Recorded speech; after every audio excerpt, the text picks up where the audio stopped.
So tell me, what's something that has ever happened to you as a child that you can never forget? Probably ruin how you see life generally. Get ready, get ready. That would be the day my scholarship was stolen from me. Shut up, you. Carry on. And I think that day changed the way I see school, hard work, and this country.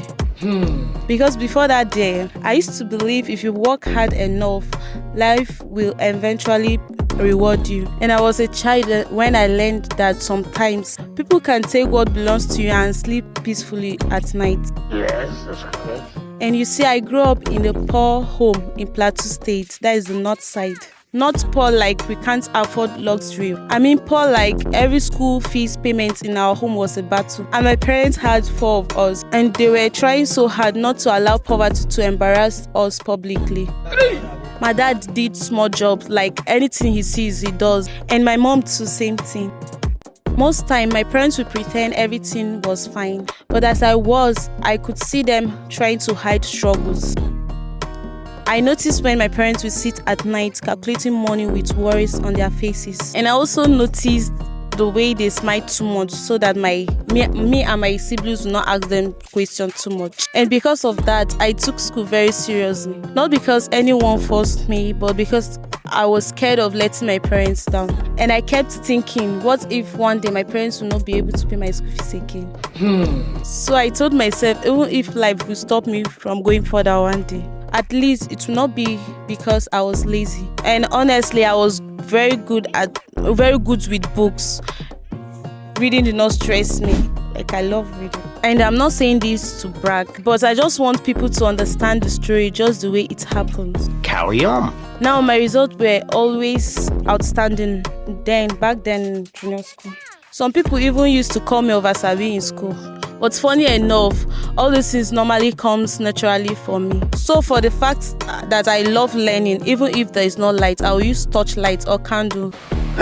Sometimes when my siblings will be sleeping at night, even if I don't have exam, I'll be awake reading. That's very good. Because in my mind, education was the only thing standing between my family and suffering. So when we got to JS3 and we were planning for our junior YA exams, I gave it everything. When I mean everything, I mean everything. Meanwhile, some students in our school were already scared because government school is not that really easy as you think. I don't understand. And the kind of fear our teachers put in us make other students to plan on carrying expo to the exam hall. Some were planning to sort some teachers, those students that their parents had money. But me, I wrote my exam so peacefully because I put more interest in it. And when the result finally came out, my result was outstanding as always, not just in my class but in the whole school. And because of that, something happened that changed my life for a moment. What happened? Our assistant principal came to our class one afternoon carrying a list. I can still remember how excited she looked. That woman loved us so much and she always believed in me. Sad enough, she didn't have any children and somehow she treated us like the children she never had.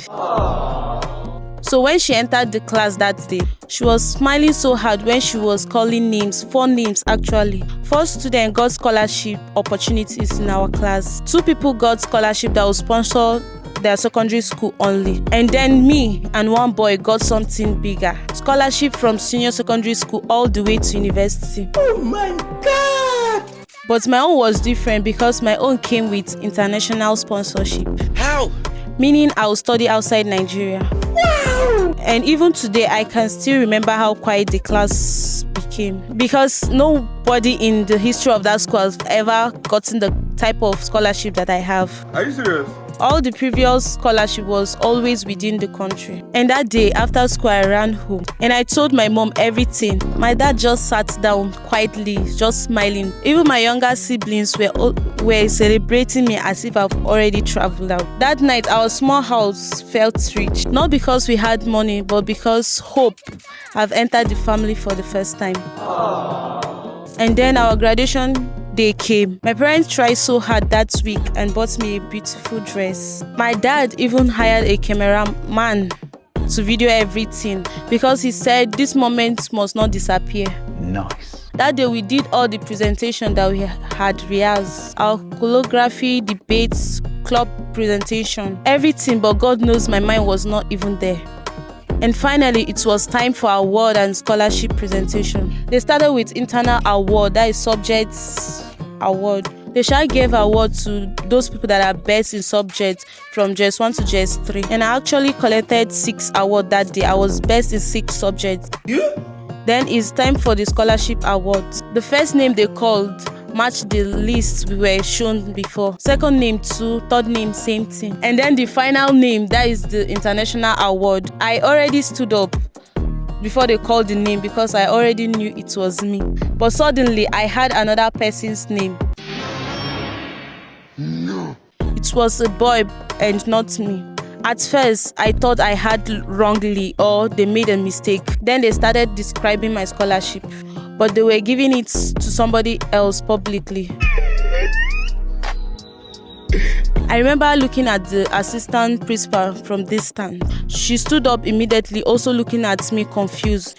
And my parents looked at me. Nobody understand what was happening. And me, I just started crying. I was still a child. I don't even know how I would process that kind of pain. So I keep asking myself, if it wasn't true, why did they even tell me before? While I was lost in my thoughts, the boy went and collected the award. Everybody was clapping for him. Meanwhile, I was dying inside. I ran to the assistant principal place crying. The woman hugged me immediately and I remember her saying, No, this is not possible. Something is wrong and I promise to get to the root of this. That was how my graduation ended.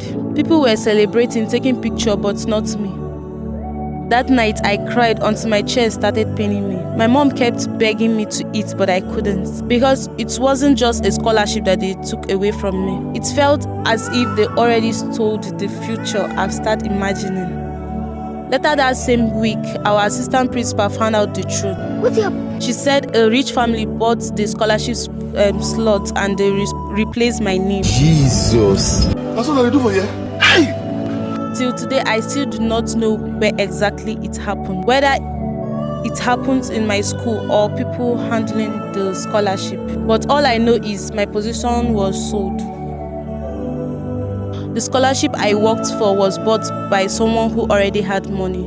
And the painful part is nobody even tried to investigate the matter. Everything just continued as if nothing happened. And after that day, something changed inside me. I still love learning though, but school feels unsafe for me now. Because how do you explain to a child that hard work is not enough sometimes? And do you know what hurts the most? What? It was seeing my parents trying to act strong for me. My dad kept saying, God will bring another one, don't worry. But I could see pain in his eyes too. Because deep down he knew he could never afford the opportunity that scholarship would have given me. And sometimes I still think about that day and I wonder if they knew what that scholarship meant to my family. Would they still have taken it? Or maybe they knew and simply didn't care.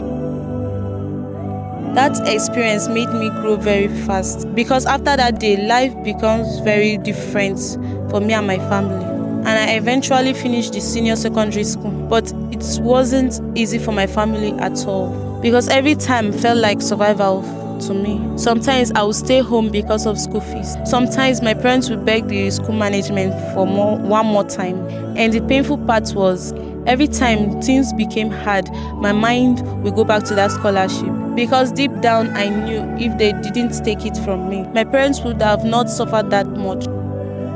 There was even a point that my parents had to make a painful decision. Two of my siblings had to stop school temporarily so they could focus on me. Because according to my dad, one person must finish. Do you know how painful it is watching your younger siblings at home while you're going to school? Because your parents cannot afford to sponsor all of you. And especially when you know your siblings also want to learn. So I kept going, but honestly, the spark I always have had for school never really came back fully. Damn. Because before that incident, I used to read with excitement. But after what happened, I started reading more out of fear than passion. like somebody trying not to drown. Well, now I've written the jam, and everybody around me keeps talking about how hard the university is. Some people said university is hard. Some said if you don't have money, you will suffer. Some said school is no longer about intelligence anymore. And truthfully, I don't know what is waiting for me out there. But one thing I know is I don't want my parents' sacrifice to end up in pain, because they have given too much already. It just makes me want to succeed by force, not even for myself alone, but for my family. And maybe that is why I'm still holding up. Because if life had taught me anything, is that sometimes hope is the only thing poor people truly owns. And so we don't have the capacity. Even when everything keeps disappointing you, you still hold that small hope tightly, because without it you will completely break. So yes, they took the scholarship from me. They changed my story, but I'm still praying they don't completely destroy the ending. Because one thing I have realized about life is sometimes people with the brightest future are not always the luckiest people. They are just the people who refuse to stop moving, even after life embarrasses them publicly.